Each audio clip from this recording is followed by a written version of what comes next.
السلام کے پاس لایا گیا تو حضرت سلیمان علیہ السلام نے اس کو حکم دیا کہ ان گھوڑوں کو جا کر گرفتار کریں اور میرے دربار میں لے آئیں۔ اور جب یہ گھوڑے حضرت سلیمان علیہ السلام کے دربار میں آئے تو حضرت سلیمان علیہ السلام نے ان کا ایک الگ گروپ بنا دیا۔ ایک دن حضرت سلیمان علیہ السلام ان گھوڑوں کو پیار کرنے لگے اور اس قدر مشغول ہوئے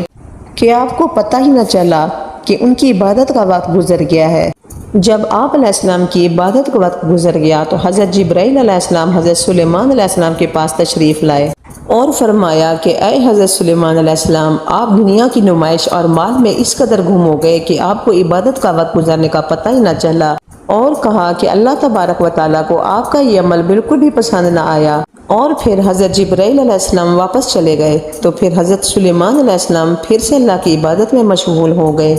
اور اللہ تعالیٰ سے رو رو کر معافی طلب کرنے لگے اور عرض کرنے لگے کہ جس چیز کی وجہ سے میں اللہ تعالیٰ کی عبادت سے محروم